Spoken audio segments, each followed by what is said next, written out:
A'udzu billahi minasyaitonir rajim. Bismillahirrahmanirrahim. Assalamualaikum warahmatullahi wabarakatuh. Syukur alhamdulillah kita bisa berjumpa lagi di channel ini. Sholawat dan salam selalu dan tetap tercurahkan kepada junjungan kita baginda agung Nabi besar Muhammad sallallahu alaihi wasallam. Allahumma sholli ala sayyidina Muhammad wa ala ali sayyidina Muhammad. Harapan dan doa saya semoga saudaraku semuanya selalu diberikan kesehatan, dilancarkan rezekinya, diampuni segala dosa-dosanya dan dipanjangkan umurnya. Amin ya rabbal alamin. Sahabat beriman yang dirahmati Allah, ibadah kurban merupakan ibadah yang dilakukan satu kali dalam satu tahun, yang pelaksanaan dimulai pada hari raya Idul Adha, yaitu 10 Zulhijjah hingga 3 hari ke depan. Hukum melaksanakan ibadah kurban ini adalah sunnah bagi yang mampu. Meskipun begitu, ada juga cara lain yang memudahkan semua orang untuk bisa melaksanakan ibadah kurban, yaitu dengan berpatungan. Patungan kurban tersebut juga sah hukumnya dan diperbolehkan oleh mayoritas ulama. Selain itu, ibadah kurban juga memiliki syarat dan tata cara tersendiri dalam melaksanakannya. Syarat kurban yang dimaksud juga terdiri dari orang yang melaksanakan ibadah tersebut hingga syarat binatang kurban. Ibadah kurban sendiri diperintahkan sebagai bentuk ketaatan dan cinta kita kepada Allah Subhanahu wa taala, seperti yang terjadi dalam cerita Nabi Ibrahim dan Ismail sebagai sejarah kurban, di mana beliau secara sukarela dan ikhlas karena kecintanya kepada Allah Subhanahu wa taala rela untuk mengikuti perintahnya untuk menyembelih Ismail anak kesayangannya, yang kemudian digantikan oleh Allah Subhanahu wa taala dengan seekor kambing. Ibadah kurban juga memiliki banyak keutamaan dan hikmah, yang salah satunya adalah meningkatkan rasa gotong royong dan jiwa sosial, karena dalam melaksanakan ibadah tersebut membutuhkan bantuan dari banyak pihak. Ada beberapa syarat kurban yang wajib diketahui. Syarat-syarat tersebut adalah syarat untuk umat muslim yang ingin melaksanakan ibadah kurban, syarat hewan yang akan dikorbankan, syarat penyembelihan, hingga syarat pembagian daging kurban. Berikut ini adalah informasi lengkap mengenai kedua syarat tersebut. 1. Syarat umat muslim yang ingin berkurban.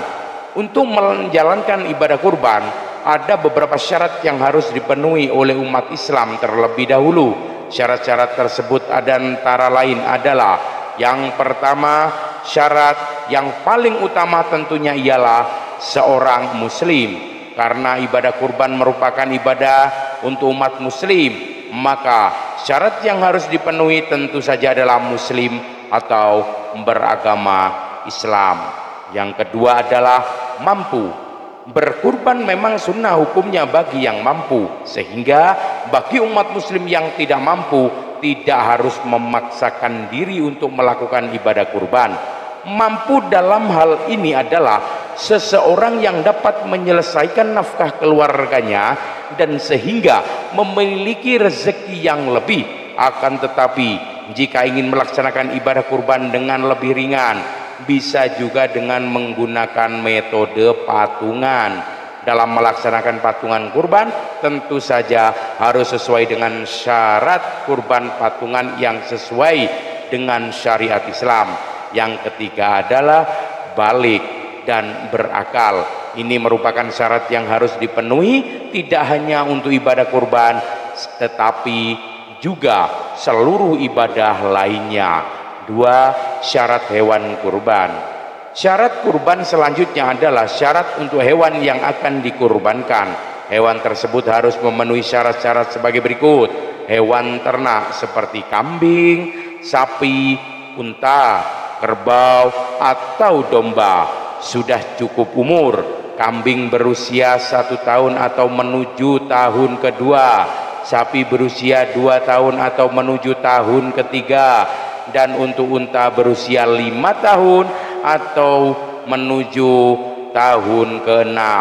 Hewan dalam kondisi sehat, prima, gemuk, dan tidak cacat sedikit pun. Syarat pelaksanaan kurban, dalam melaksanakan kurban juga tidak bisa dilakukan sembarangan. Ada beberapa syarat yang harus dipenuhi. Berikut ini adalah syarat pelaksanaan kurban yang wajib untuk dilaksanakan. Tidak dapat melakukan penyembelihan kapan saja. Penyembelihan hewan kurban baru bisa dilakukan selepas pelaksanaan sholat Id pada tanggal 10 Dzulhijjah atau 3 hari ke depan. Orang yang berkurban diperbolehkan untuk menyembelih hewan kurbannya sendiri. Akan tetapi bila tidak mampu untuk menyembelih hewan kurbannya sendiri, bisa untuk meminta diwakilkan oleh saudara muslim yang lain yang mengetahui tata cara dan adab dalam penyembelihan hewan di dalam Islam. 4. Syarat pembagian hewan kurban.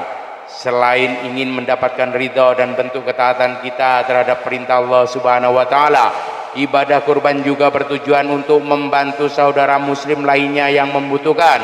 Untuk itu, hewan kurban yang telah disembelih kemudian dibagikan secara merata untuk orang yang membutuhkan yang berada dalam lingkup daerah yang sama atau terdekat. Akan tetapi pembagian daging kurban juga tidak bisa sembarangan. Ada beberapa syarat yang harus diketahui dan dilaksanakan dalam pembagian daging kurban. Berikut ini adalah syarat-syaratnya. Sepertiga daging diberikan untuk orang yang berkurban, sepertiga dagingnya lagi sebagai sedekah untuk orang yang kurang mampu, kemudian sepertiga lagi sebagai hadiah untuk siapapun yang diinginkan oleh orang yang berkurban. Selanjutnya, haram bagi seseorang yang untuk menjual daging, kulit, bulu atau tulang hewan kurban kepada siapapun. Daging kurban yang dibagikan merupakan daging yang dalam keadaan mentah atau belum diolah. Itu tadi adalah beberapa syarat kurban yang harus dipenuhi ketika melaksanakan ibadah kurban. Dengan memenuhi syarat-syarat tersebut, maka bisa dianggap bahwa kurban yang dilakukan sah dan diterima oleh Allah Subhanahu wa taala. Wallahu alam bisawab. Demikian yang dapat saya bagikan, semoga bermanfaat untuk kita semua. Mohon maaf atas segala kekurangan. Usikum wa nafsi bitaqwallah. Assalamualaikum warahmatullahi wabarakatuh.